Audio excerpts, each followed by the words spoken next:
Okay, welcome everyone. We're going to go ahead and get started now. My name is Kim McAllister. I'm a program officer at the National Institute of Environmental Health Sciences.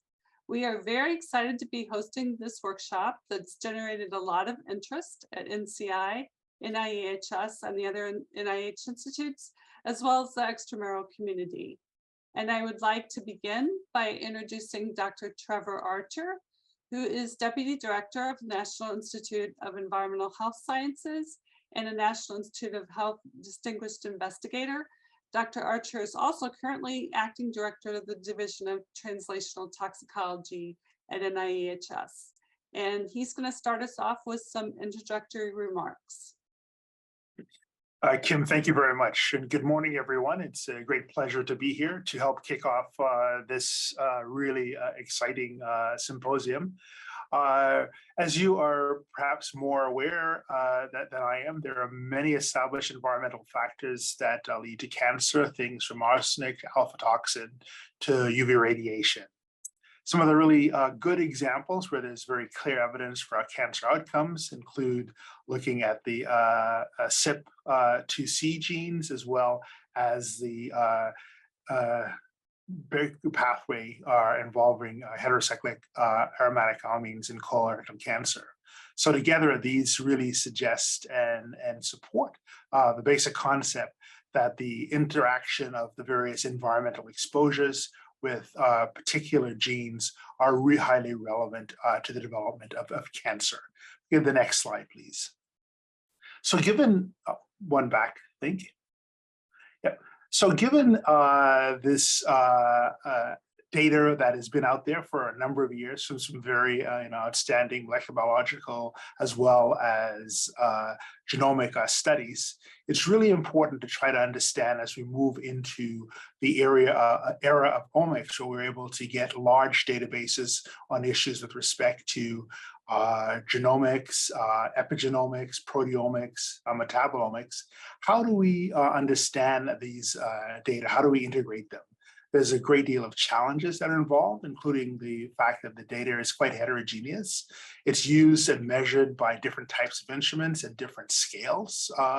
And then there are also methodologies that are very varied across things from as esoteric as wearable devices to electronic health records, even to phones and various systems to look for geolocation. There is an additional complicating feature about the temporality of exposures and the concepts of critical windows of exposure, and looking at the contribution or the differences between chronic cumulative exposure versus acute short-term exposures. And finally, there's really a lack of analytical tools and techniques to really access the longitudinal environmental data and the importance of environmental mixtures, because as we know, we live in a very complex world. The next slide just reminds you of a couple of recent events that NIEHS has been part of, involving integrating multi-scale geospatial environmental data into large population health studies. And this happened a couple of years ago in 2021. And then last year, we had a series of really exciting workshops at NIEHS held virtually to accommodate both the pandemic and the ability to really engage in a broad spectrum of our colleagues.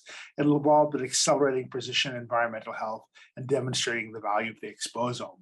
And I'll talk a little bit more about that in a second. If we go to the next slide. So if one were to take a starting point and say that there really is a lack of established best practices for integrating the various environmental data with other omic technologies and data, and for evaluating the methods for integration, is particularly challenging in longitudinal cancer epidemiology studies, which is so important in establishing cause and risk. The next slide really tries to summarize the point, which has been really for us at NIEHS, a critical way of thinking about this process, which is talking about what we refer to as precision environmental health. And this is the identification of personalized exposure responses relationships that are characterized by multi-system approaches at multi-levels, molecular, cellular, organism, and multi-omics that can be used to predict disease disorders for individualized prevention and intervention for a public health benefit.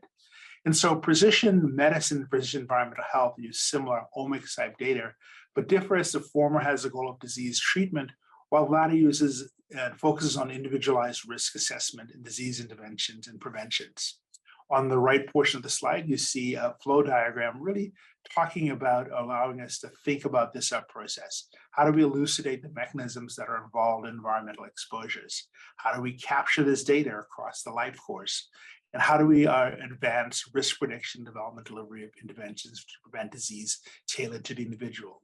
So I focus this part of the introduction on the areas that are of particular interest to us at NIEHS, but as you'll note by this joint conference, it really dovetails with many of the interests of the NCI and the broader cancer community. And so with that, I'll turn it over to my colleague and friend, Gary Ellison, to talk about this from the NCI perspective.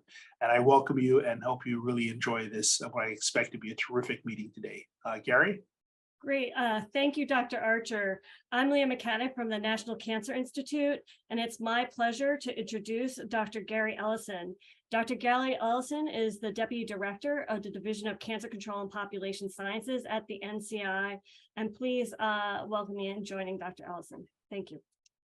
Thank you. Thank you so much. And good morning, everyone. It's an honor to be here today and to be followed by my colleague and friend, Dr. Trevor Archer.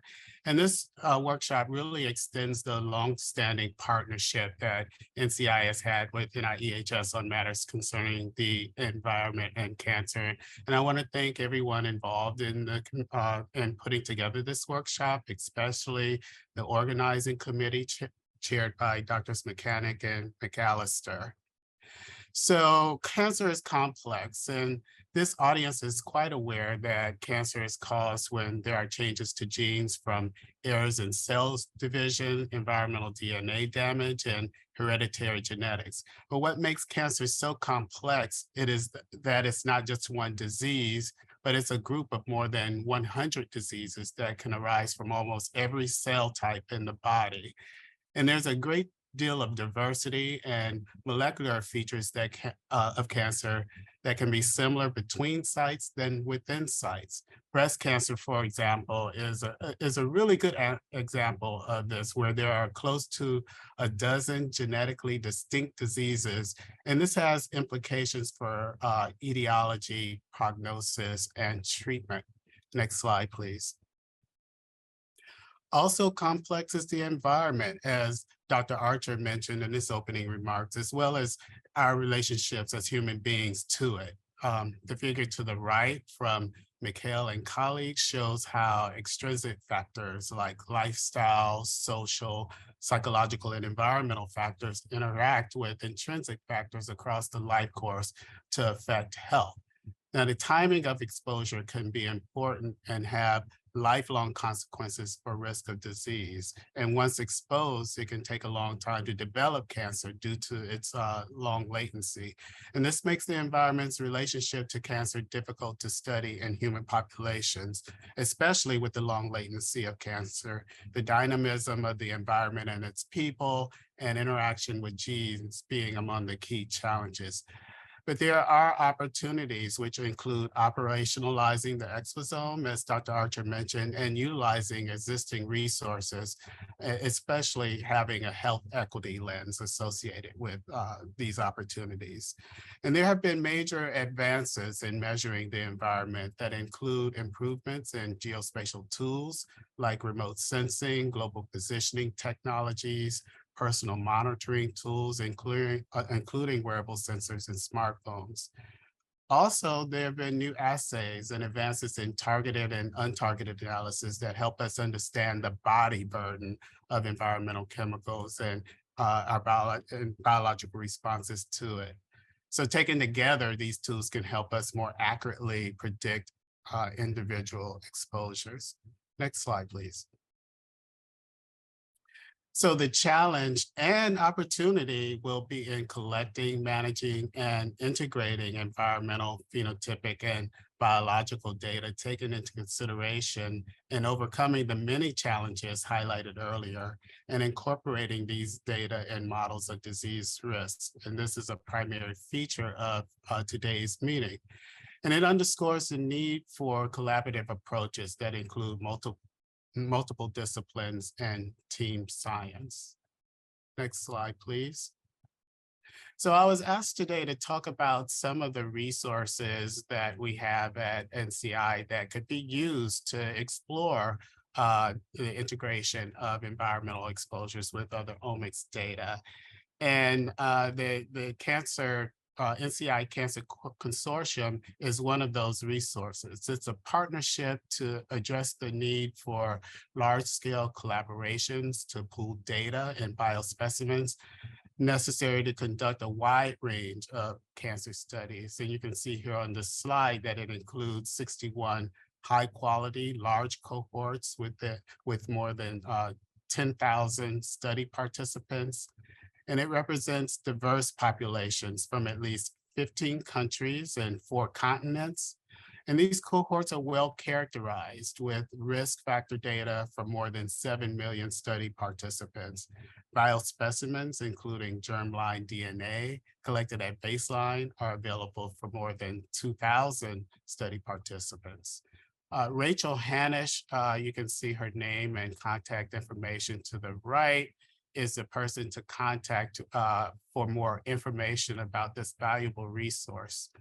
Now, on the right is the racial ethnic distribution of cancer epidemiology cohorts funded by the NCI. These are existing cohorts that NCI has invested significantly in building and maintaining the structure of these cancer incidence and survivor cohorts for cancer research. And these funded cohorts include more than 1 million individuals with racial and ethnic diversity, as you can see here in the pie chart.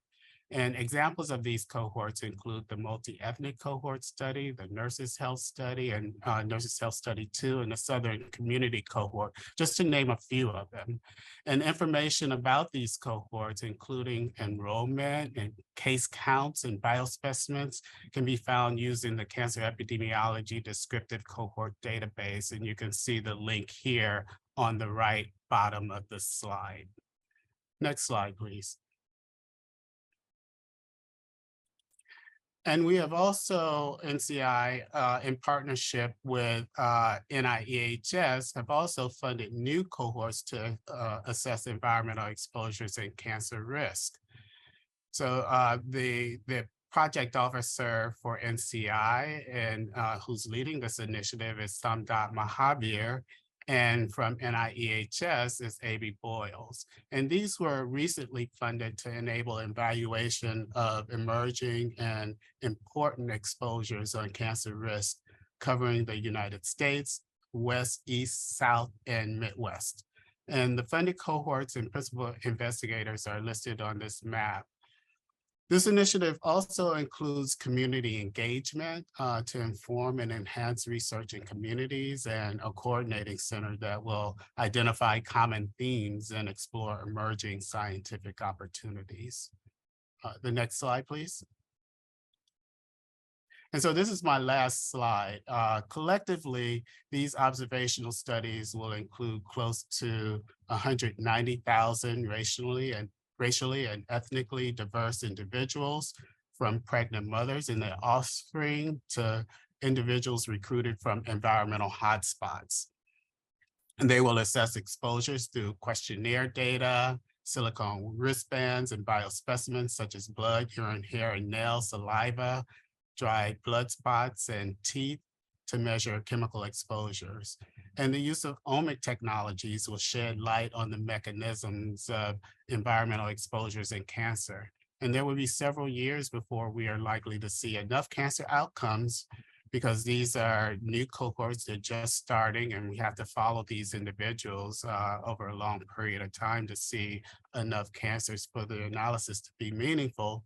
So investigators have proposed to look at factors intermediate to cancer, like non-alcoholic fatty liver disease, epigenetics and accelerated aging, inflammatory biomarkers, immune modulation and dysregulation markers, as well as oxidative stress and DNA. So there's huge potential for these cohorts to be utilized to integrate multiple types of data and include them in models of disease risk, accounting for all of the challenges that will be discussed throughout this meeting.